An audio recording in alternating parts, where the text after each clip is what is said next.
The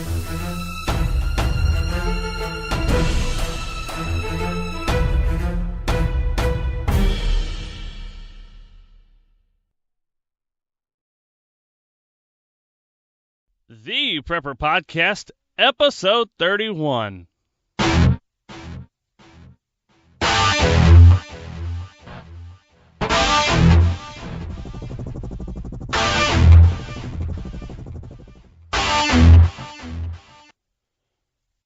They've got to know whether or not their president's a crook.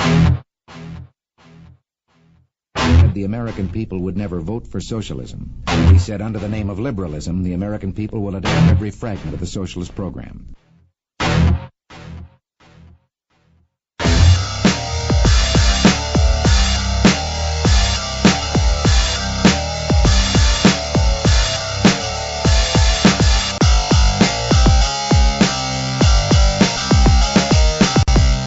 The Prepper Podcast is an up-to-date survival podcast based on military, wilderness, and modern-day survival and may be found at theprepperpodcast.com. I am Ken Jensen, and this is the podcast about everything survival. My goal is to teach you strategies on self-reliance and to develop survival skills and critical thinking in everyone, resulting in a more resilient and more enjoyable life. This is episode 31, and today I've got an awesome topic for you. The topic is small gardening lessons and resources. And the thing about this is this is an interview show. And today I will be interviewing Jay Bradbury of PreparePDX.com. That's a lot of P's. PreparePDX.com. That is Jay Bradbury, and our subject is small gardening lessons and resources. The show notes for today may be found at theprepperpodcast.com/031. And if you would like to be a guest on my show, if you would like to have an interview as well, you can go to theprepperpodcast.com/guests. That's plural, guests. Theprepperpodcast.com/guests. That is how Jay Bradbury got on my show. And also, if you want to just leave audio feedback, you can go to theprepperpodcast.com, and there will be a green bar on the right-hand side. Please start leaving feedback. I love having you guys' feedback so that I can answer all of your questions. You could also record something on your computer, or, first let's start off. You could record something on your computer, and you could send that to Ken at theprepperpodcast.com. And I will get that feedback as well, and I can play your recording on my studio setup. Also, you can call me at 978-KNOWS-IT. That's 978-KNOWS-IT. And for those of you that don't have letters on your touchpad, that would be 978-566-9748. And if you leave a message on my listener feedback line, then it automatically will send me an MP3 version of whatever message you left so that I can implement that version into my show as well, and I can answer your questions. I love audio feedback. If you do not want to give audio feedback, I will take written feedback, and you can just email me at ken@theprepperpodcast.com. But I really prefer audio feedback because I know that it gets boring just listening to one person read stuff. That is extremely boring, and I don't want to be the one, doing that. I really don't want to just sit there and read people's emails. It gets really boring to listen to somebody read something. So, if you want to be on as a guest, go to theprepperpodcast.com/guests. All right, the other stuff was just if you wanted to leave some small feedback for me to answer. I have some updates. I am loving the feedback that you guys have left me on iTunes at theprepperpodcast.com/iTunes. You can also check me out on Stitcher Radio, which you've guessed it, you can find me at theprepperpodcast.com/Stitcher. You can also do the same for Zune, Digital Podcast, and Podfeed, and hopefully YouTube will be coming soon. I started working on getting some photos and stuff like that I could implement as the video portion of this podcast. And well, that should be coming soon. It just takes a little bit of work for me to get the front end of it done. And once that is done, I will be able to convert all 31 of my podcasts onto YouTube. Be sure to connect with me on Facebook and Twitter. You can look up Clever Survivalist on Facebook, and you can look up Clever Survival on Twitter. If you don't want to remember that, I understand. I want to make it as easy for you as possible. Next time you are online, go to theprepperpodcast.com/Facebook or theprepperpodcast.com/Twitter, and you can get to the appropriate channels.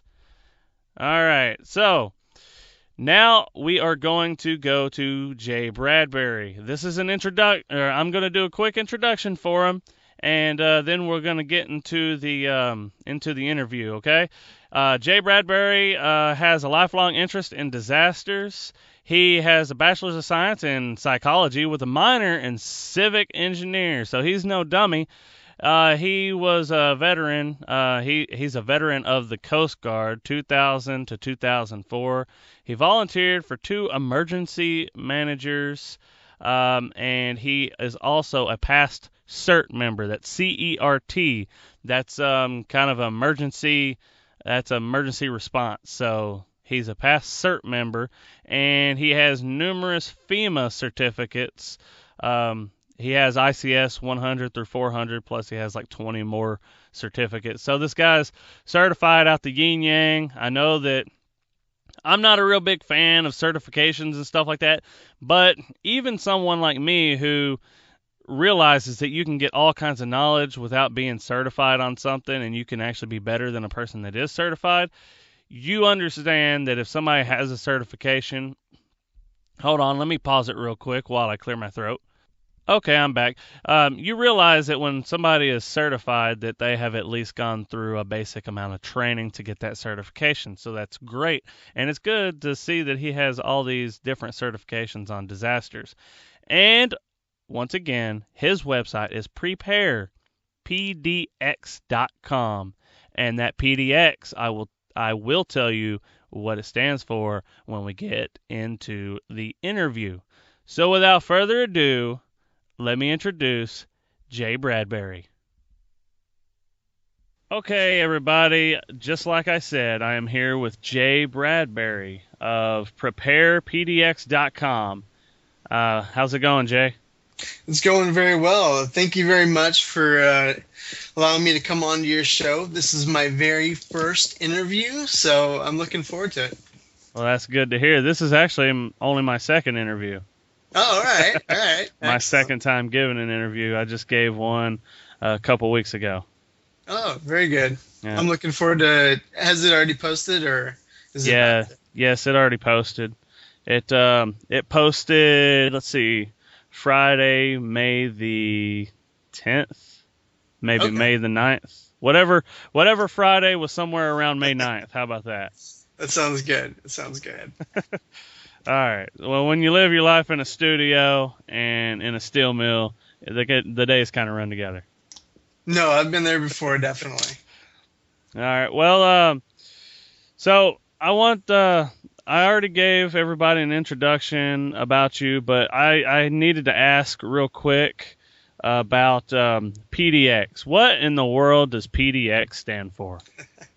Well, here in Portland, Oregon, it stands for Portland, Oregon. You know, like LAX stands for Los Angeles.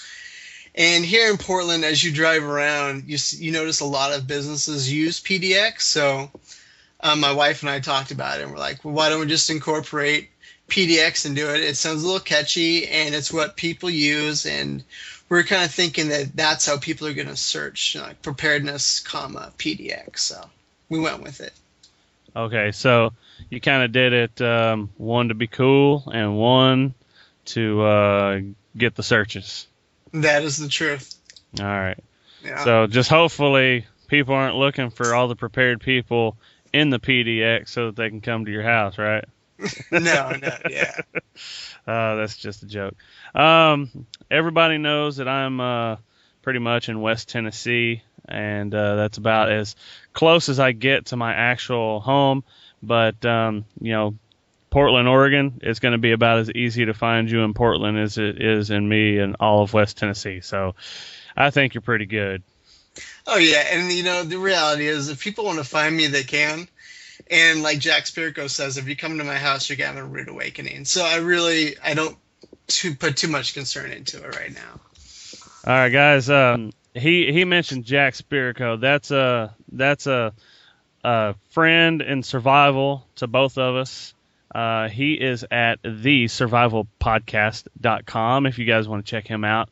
And I know that I've mentioned before that I only listen to one other survival podcast, and his is the one that I listen to. So if you guys want to check out Jack at thesurvivalpodcast.com, I know that he would enjoy it. And make sure that if you enjoy his podcast, you tell him that Ken Jensen of The Prepper Podcast and Jay Bradbury of PreparePDX.com sent you that way. So, Jay, we're going to talk about gardening today. Is that right? Absolutely. All right. And I guess you wanted to focus more on the small garden versus large garden?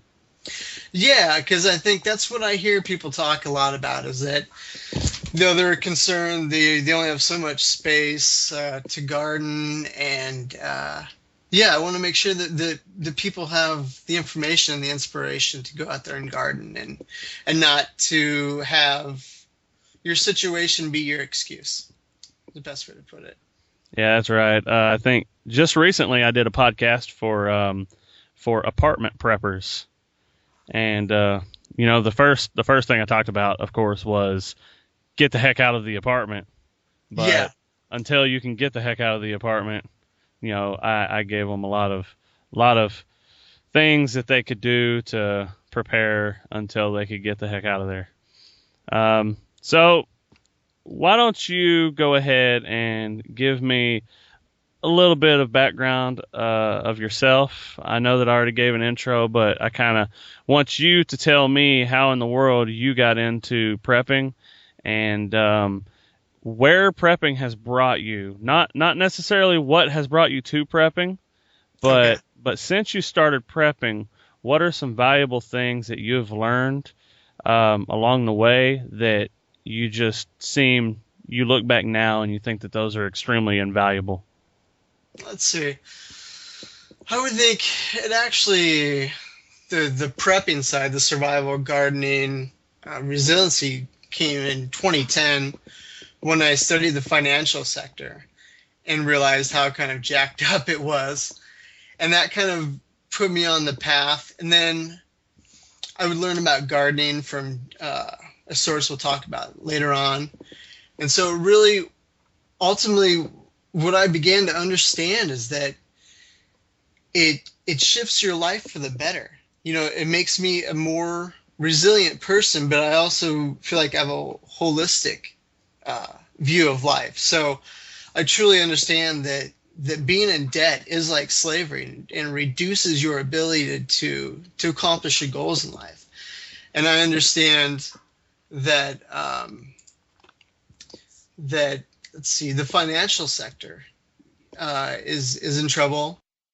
Gardening has also taught me that it's like I had made my own salad today. I went out and I clipped lettuce and kale, and I had wild greens from dandelions, and I know where that source comes from versus what they do in big ag and in Monsanto. And you go to the store and you want fresh kale that's half dead, then you've got to pay $4 for a bundle.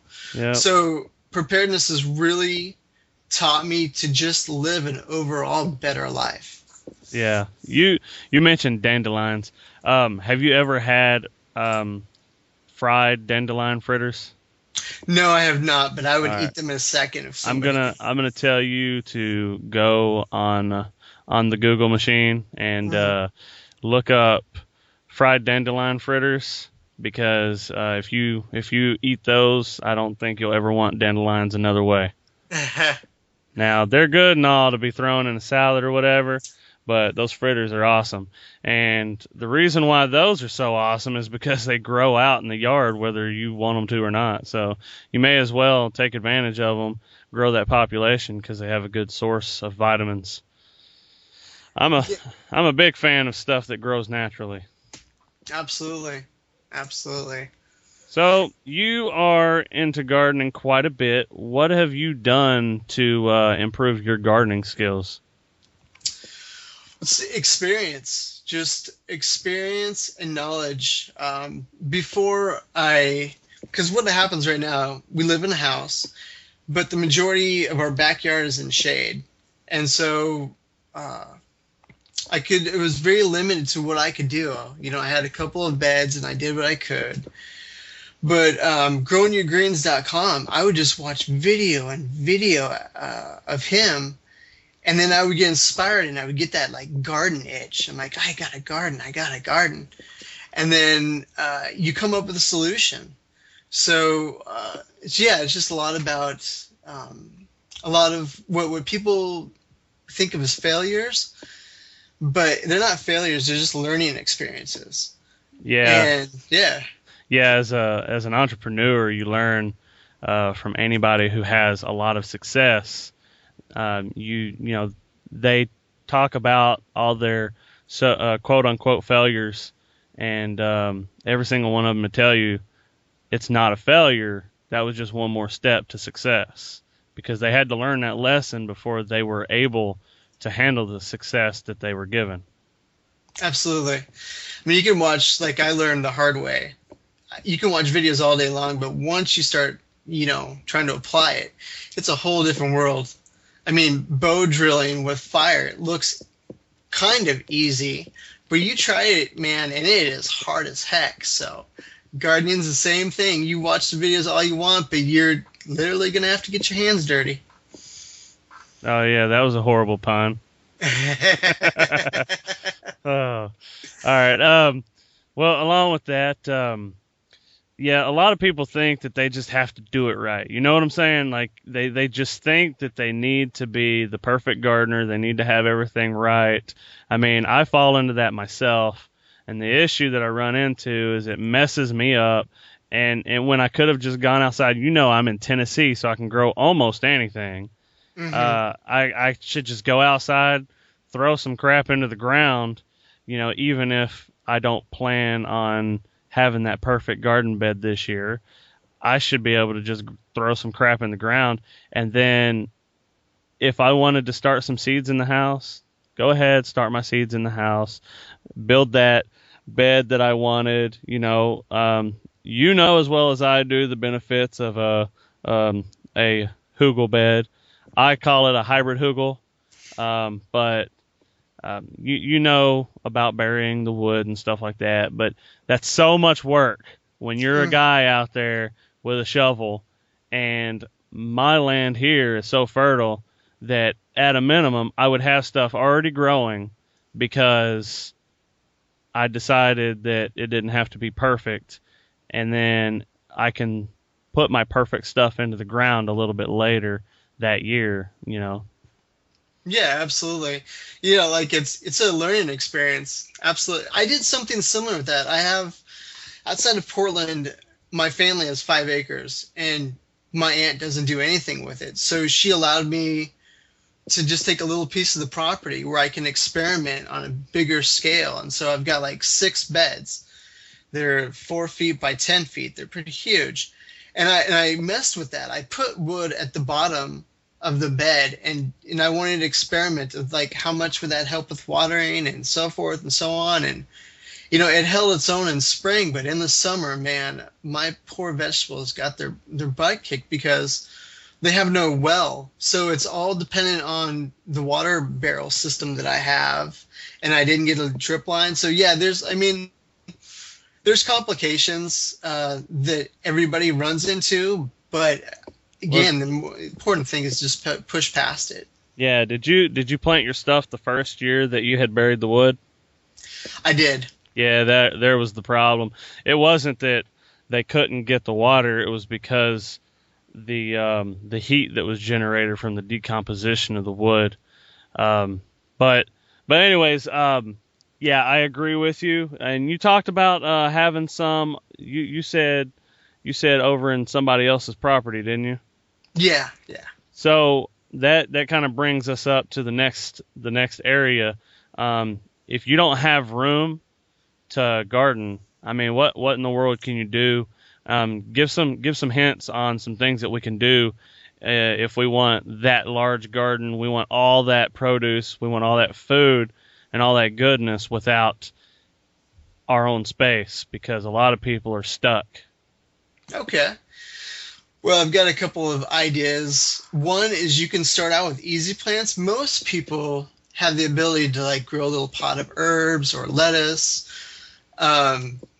And that gives you at least something. You're doing something. So it's kind of a little bit of a start. Now, outside of that, you can see if you actually enjoy your neighbors and like your neighbors. Maybe you have a neighbor or a friend, or like me, you have family that has land.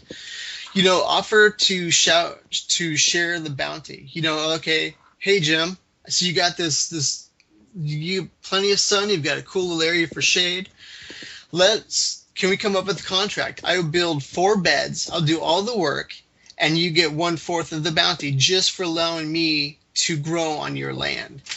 If you do go this route, it's very, very important that you do get a written contract and have like a third party, even, another neighbor, sign it, because you don't want to actually, have somebody back out, or contracts just make the world much, much better. So that's one way. Here in Portland, Oregon, one guy's trying to get something going where it's called yardshare.org. And he's trying to, go to Google, and then this person's offering a yard, and this person's offering a yard. Another one is, let's see, if your job, maybe if it's not a big corporation, but it's a little, 25 employee, maybe there's a possibility that they'll have a garden set aside on the company property. That may take a little sweet talking. You may have to get like a high level person to pass that idea, but there's a possibility of it. You can volunteer at a local farm. My wife and I, we help kind of the chickens in a farm that's like 2 miles down the road from us, and for that we get about 24 eggs a month. Just literally straight from the chicken. So how many hours do you end up putting in there?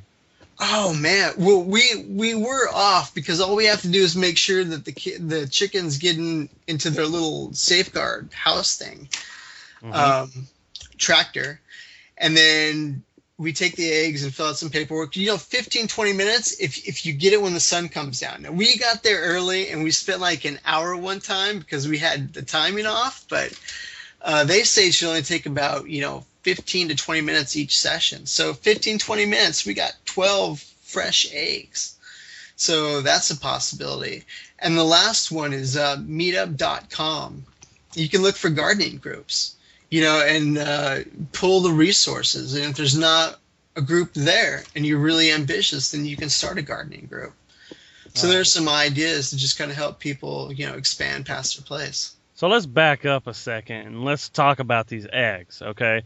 Because this is something that people don't understand the value of. They don't understand the value of a good egg because, although you're not going to be healthy if you do this, you could probably live for a long time on eggs alone. Yeah. All right? And that's the thing is like an egg, a dozen eggs is going to cost you a few bucks. And those eggs are going to give you the nutrients that you're going to get from an $8 or $9 chicken. Oh, yeah. All right. Absolutely. So, and that's something that people don't understand. Now, if we disregard the fact that those eggs are so awesome, all right, you're talking, you spent 20 minutes, let's round it up, half an hour getting these chickens together, and you ended up getting around 15 eggs. More, like lately they've allowed 12 eggs per session, so 24. So for 30 minutes you get 24 eggs. Yeah. So absolutely. That's an egg a minute, right? Yeah. That's essentially about an egg a minute. And if you do the math, a I mean, you're making, well, that's probably $6 to $10 in eggs right there, and you're learning a skill that you're going to be able to use later whenever you have your own chickens. Yeah, absolutely. Now, here's the thing that I recommend to people is we had a coop, and we had trained our chickens to go inside their own coop by themselves, which was awesome. I'm going to tell you, it was awesome. We just went out there about the time it started to get dark, and the chickens had already been in there for 30 minutes, and they're just set up, ready to go. And then every morning we would come out there, we would let them out, and they would run wild.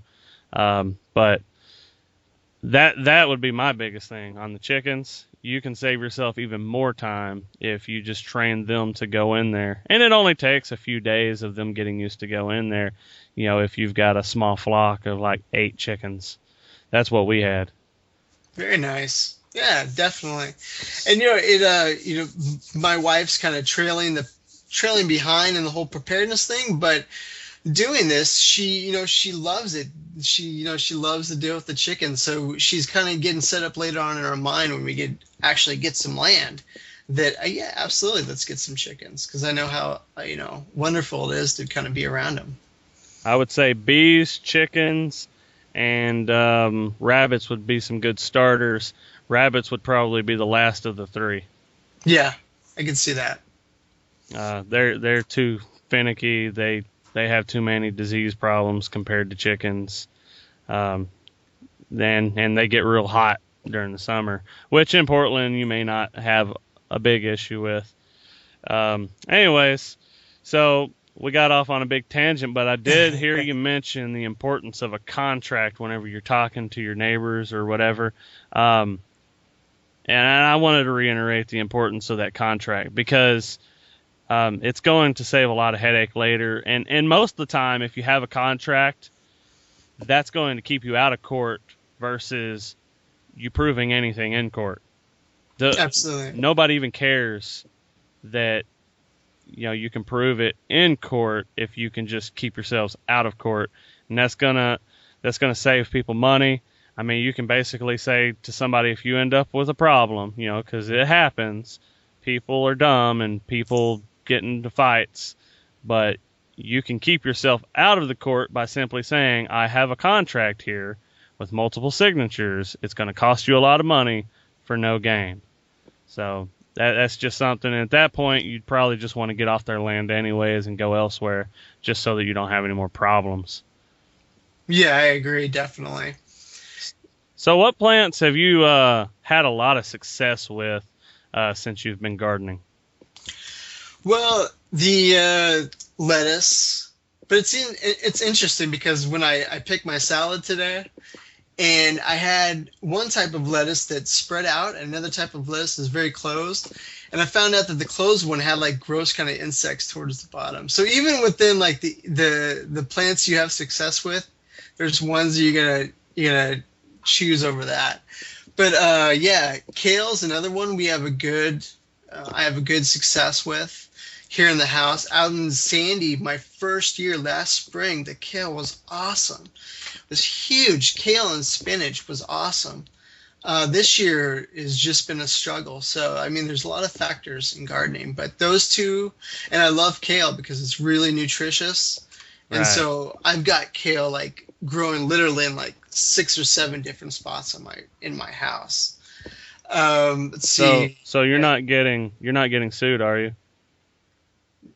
Oh, we don't have for a Got Kale T-shirt. I'm not sure. I Do you haven't not? heard that story. Do you not remember? There was a. It wasn't really Chick-fil-A that was doing it. I don't think that they would have intentionally done it, but you never know. But there was a lawyer group that was associated with Chick-fil-A, and they were trying. There was some guys on the East Coast, and they were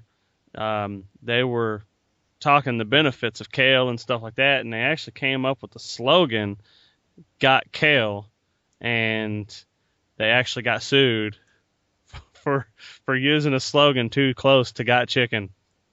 Oh my goodness. So that's why I was asking that. Lawyers, man. I'll refrain. I'll refrain. Oh, yeah, lawyers. They're almost as bad as politicians, but not quite, because they're not in charge of everybody's laws. Yeah, yeah. They just write really complex, crazy ones. So lettuce and kale, are there any others that you've had a lot of really good experience with? Cherry tomatoes, usually those are safe, especially here in Oregon. Last year my tomatoes did really awesome, but it kind of depends on the heat of the summer. And so here in Oregon, and because of what's happening on the planet, you're not really sure, like, am I going to have an intense summer? Is it going to be, not that intense? But cherry tomatoes, I've batted 100% on those. So. Well, that's good. Yeah, we had cherry tomatoes, and man, they flourished. Near the end there, we started backing their water off just so that they would produce a little bit more, and they were just awesome. We never ran out of cherry tomatoes, I can tell you that. So we had lots of salads. Nice. But also down here, one thing that we have success with, I mean, it's one of those plants that I'm talking, you just throw it in the ground and it happens, is okra. Oh, okay. Yeah, okra down here is, I mean, it's almost wild. It's so good. You could probably just throw it on top of the ground, and if the birds don't get to it first, you're going to sprout up some. No joke. Last year, I was trying something different, and like you agree, you got to try new things. Mm-hmm. So I did what they would tell you not to do. Absolutely don't do this. I actually did a hole for every single, I did a hole about 6 or 7 inches apart. Uh-huh. And with okra, I think they tell you 6 or 7, maybe a foot apart per seed. Yeah. And I threw 3 seeds in every single hole. Oh, you went crazy, didn't you? And no joke, and my idea was I was just going to prune out the smaller stuff. That was my idea, because I was going to, save some seed back or whatever. And no joke, work happened. I ended up coming back a few weeks later, and I think maybe 1 or 2 of those plants did not grow. And they grew tall. They were taller than me, and I'm 6 foot. They were taller than me, and they had huge okra. I mean, we had to cut some of the okra down because they were just creating it way too fast. And I don't know if that may have been because of the plants right beside each other were stressing them out a little bit, and they just kept trying to produce. I honestly don't know why they kept producing so well, but those were just downstream of a hugel mound that I built on contour. So I was already soaking up quite a bit of water just up contour from where I put all the okra at. But I'm telling you, man, we had okra coming out of our ears. It was ridiculous. Oh, excellent. Well, that's a good survival food now that you know that it takes a little bit of effort and you're going to get a nice bounty from. Yeah, that's one of few. Dandelions too, right?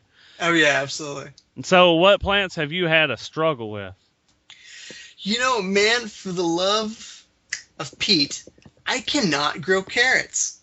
I have tried several times in different areas, and they're always like pathetic. They don't get any bigger than my pinky. And so I struggle, like, does my soil not have enough sand in it, or what in the world is going on? But man, I just cannot grow carrots. So I need to keep trying. And I'm trying to grow beets, but I don't think I think I need a bed that has more sand in it. I need to experiment with that, because any of those root vegetables I just struggle with. Yeah. So that's what I'm trying to understand. That may be a little bit to do with your soil temperatures as well. Okay. Obviously, I don't know what it's like up there. I've never gardened up there. Anything that I know is limited experience down here. But it could be soil temperatures, because down here we don't seem to have that problem with a lot of them. I haven't done beets yet, and I really want to, because beet sugar is awesome. Okay. So the one that we struggle with down here is not that we struggle for growing them, is squash. Okay. We have squash borers like crazy down here. If Those if I throw one squash into the ground, I will have those things all over the place. And I even let my yard go for a couple years before I planted squash again, and I planted them in a different place. And squash borers came back before the first squash came off. Oh, that's annoying. That's really annoying. Yeah, it's crazy. So next time we're gonna spread diatomaceous earth all over it. There you go. Rip those guys apart. Yeah, that sucker's gonna die. So well, now that you've been gardening this long, what do you think that going forward you should try differently?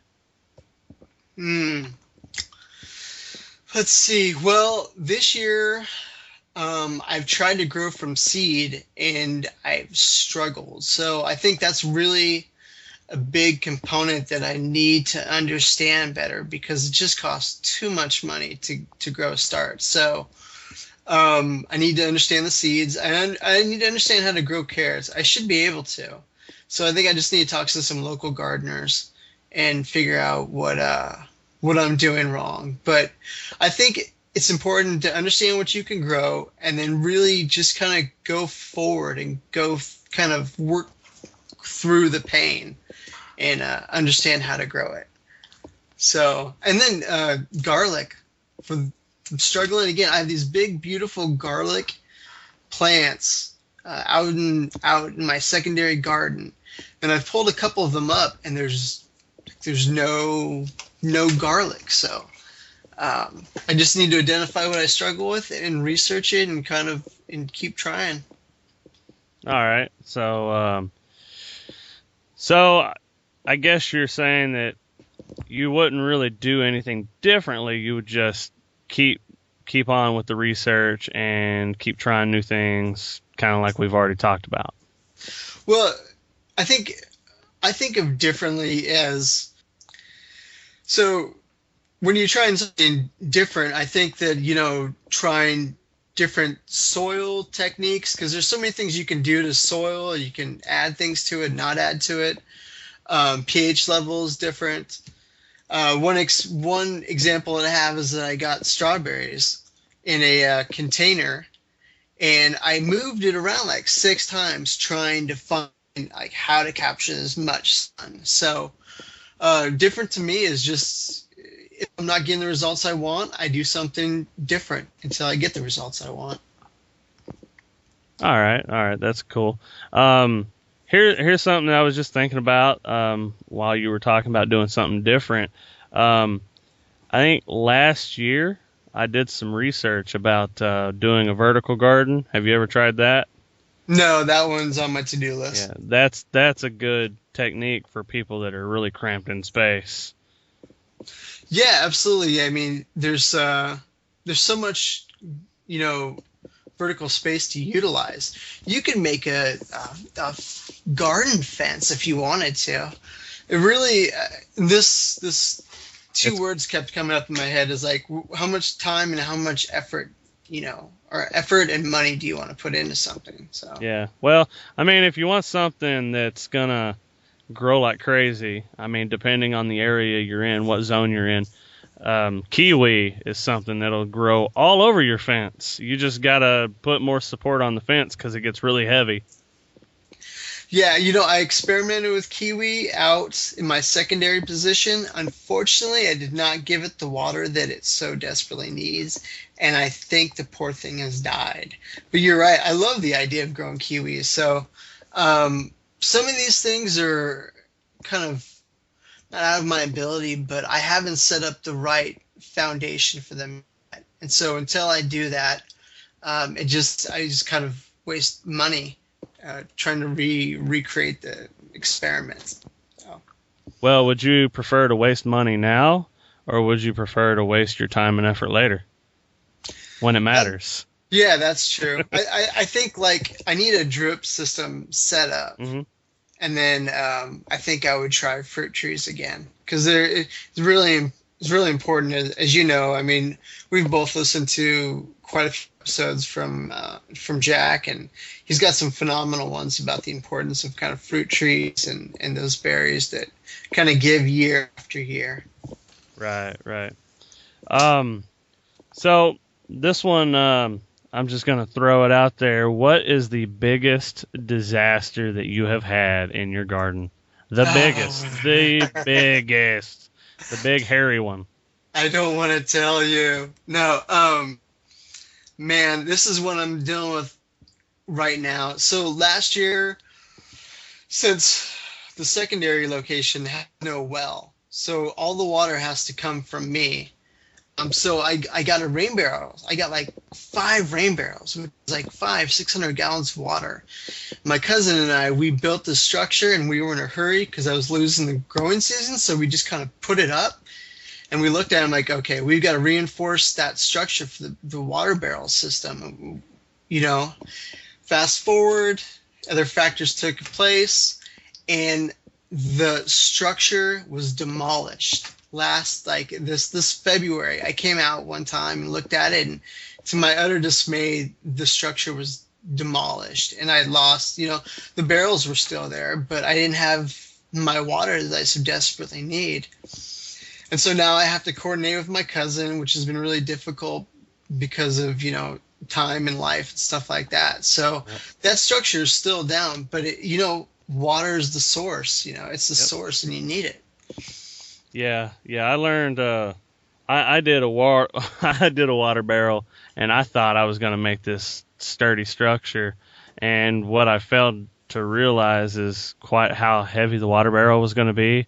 And I had a structure that was basically on 4 legs instead of a flat bottom. Because the best way to do a water barrel is just to put it on cinder blocks, to be honest with you there. Oh, yeah. Because, you've got the surface area, and you're going to need the surface area under that weight. So my biggest issue is that water barrel sunk down, way down. My biggest failure was I decided to go ahead and salvage some wood for some more hugel beds. And I ended up with a pile about as big as half of my house of just old fallen tree branches and stuff piled up in my backyard. And that was a nightmare dealing with like all the bugs and snakes and stuff that decided that it was a good home. Oh, yeah, absolutely. And then another one was I was growing all kinds of stuff in it. Man, I lost so much produce, but it was I had some weeds that had gotten in there and just taken over my garden. And it was so thick that I couldn't take it down without taking down everything. And I ended up with some really, really big cucumbers, but they looked like cantaloupe. Oh, wow. Like they were the color of cantaloupe because they had no sun. Oh, jeez. Yeah, it was a nightmare. It was awful. So yeah, absolutely. I know that those weeds get in there, and it's a constant struggle, and then life kind of steps in, and then there you go. Yeah. So, what do you see as the future for gardening? Well, I see kind of Taoism. I see very kind of dark, kind of shocking things, but I also see a lot of wonderful things. So I think that because our planet's changing. I'm not going to go into global cooling, climate change, whatever, but it's changing. And so big agriculture is a very fragile system, and it's not able to maneuver. So I see crashes. Southern California droughts, I think, and other systems starting to go down, which is going to force people, unfortunately, to seek methods they should have sought in the beginning. So I see permaculture really big. It's It's really big here in Portland, and I think it's going to stretch worldwide. And some people because they understand how amazing it is, and other people because they're going to have to if they want food in the grocery stores. Local farming, we've supported we have a CSA, community service agriculture, for meat. So that's a local farmer. I think he's like 25 miles away from us, so we support him in that. Farmers markets are really big here in Portland, and as far as I understand, they're gaining popularity throughout the United States, if not the world. So that's another one I see coming.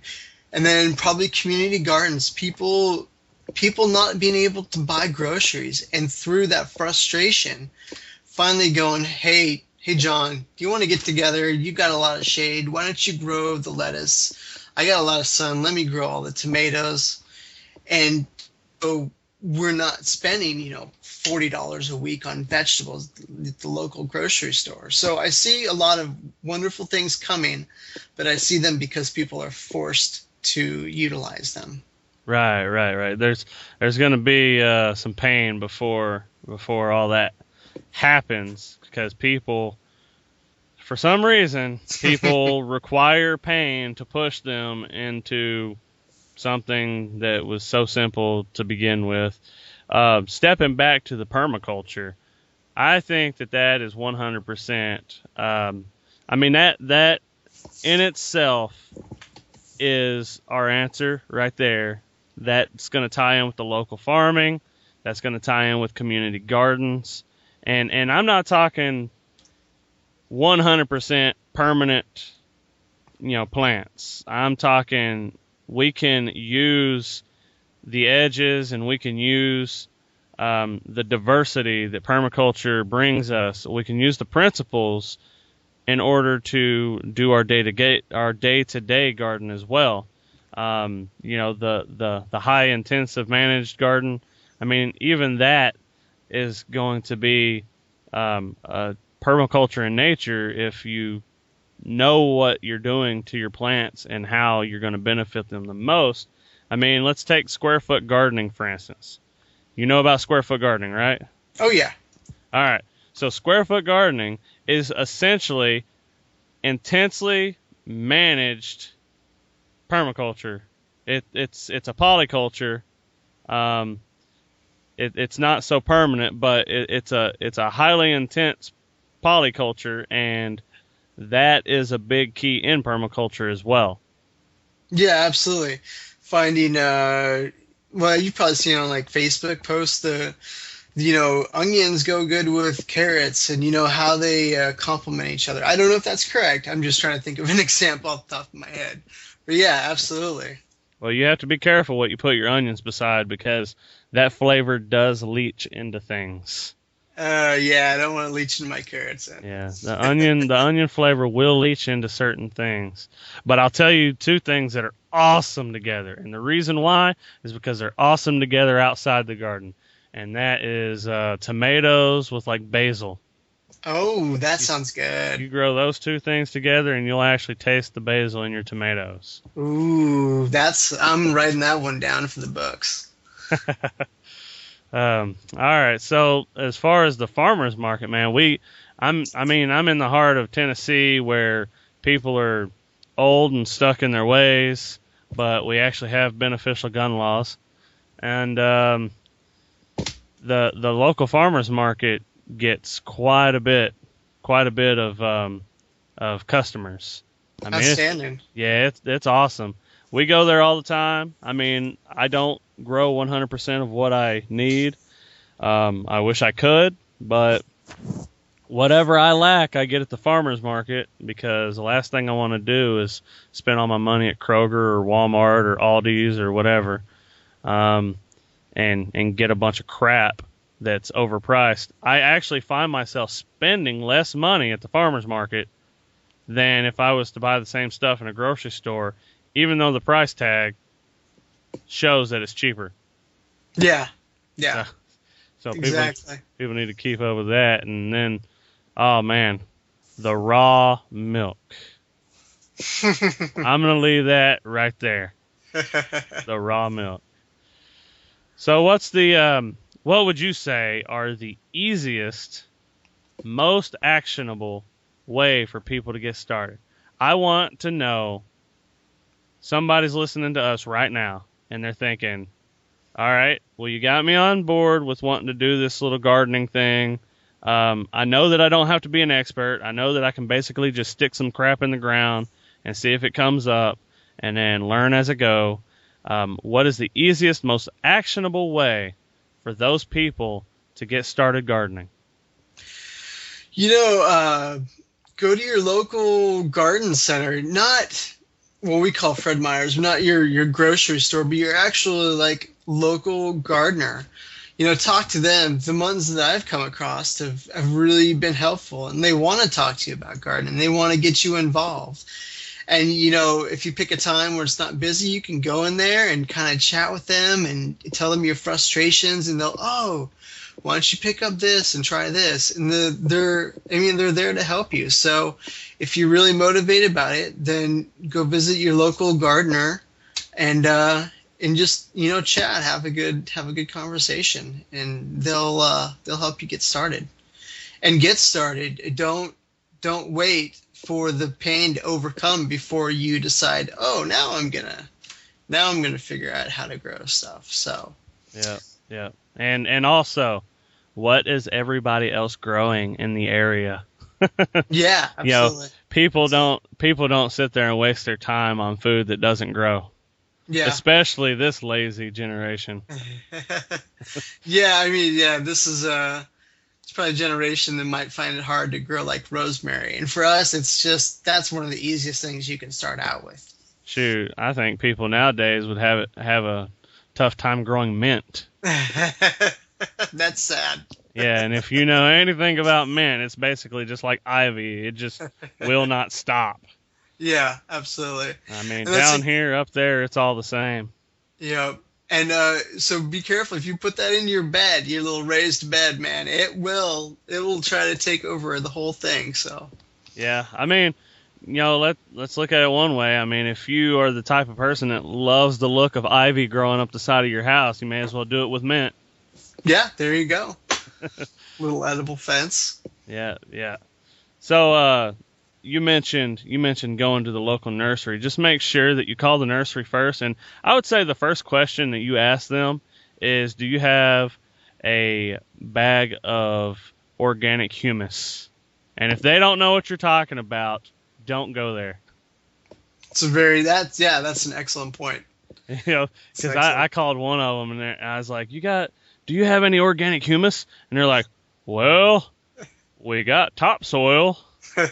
Like, that's not what I'm asking. I'm asking for, wood stuck in a bunch of dirt with all kinds of, I want humus. I want something that looks like you dug it up out of the forest. I don't want topsoil with the fake little white beads all throughout it. Yeah, that's a good point. It's a good point.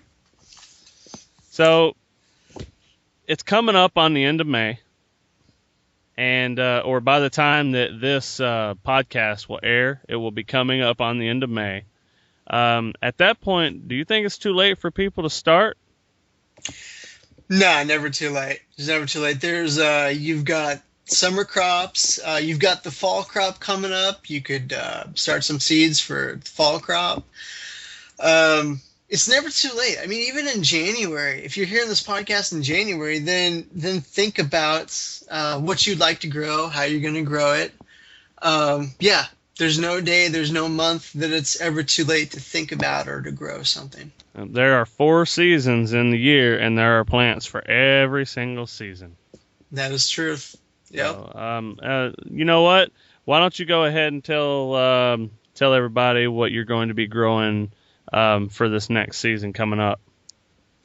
For summer, it's tomatoes. It's a good standard.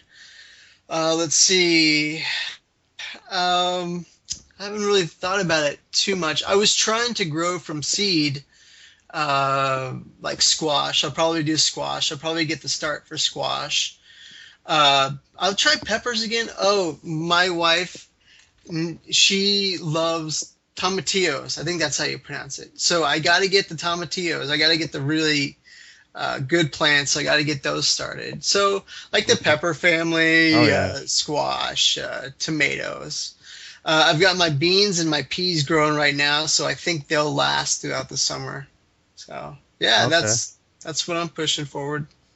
All right, good. Let's see.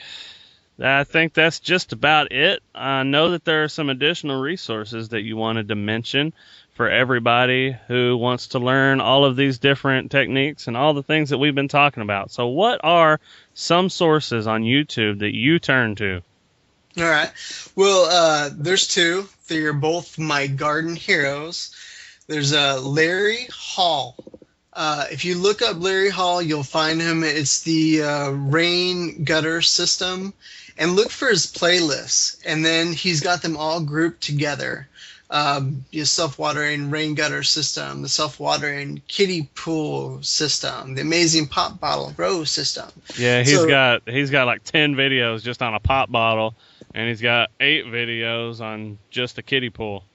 Yeah, I love that guy. He's so down to earth, and he's so accepting of other people's ideas. I mean, he just loves it when somebody takes his idea and tweaks it or makes it different or improves it. So I have a lot of respect for him.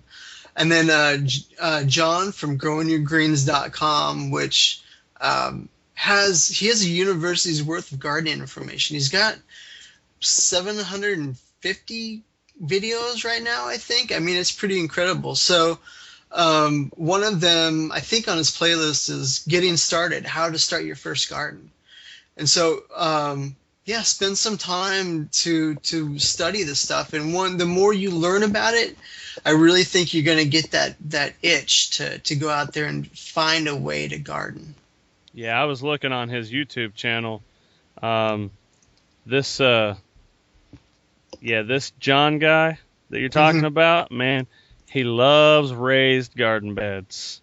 He does. That is his main focus. Yeah, he loves these raised beds, which isn't bad all in itself if people know what benefit that can play.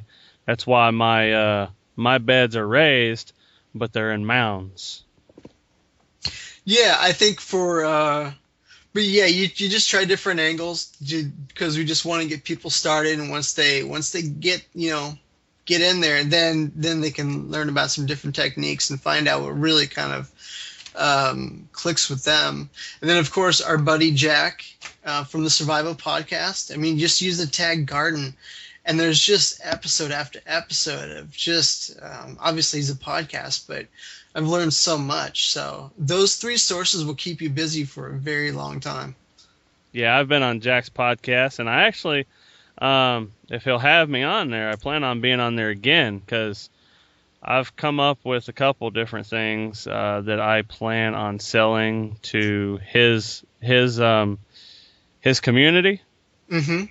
And I plan on selling it at a discount for anybody who listens to his podcast.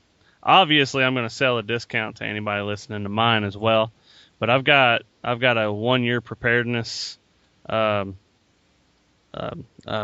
collection, if you will. It's basically it's a budget, it's a investment plan, and it's got goals that will get you up to 1 year prepared. And by the time you're 1 year prepared, you pretty much have figured things out and how to get yourself the rest of the way.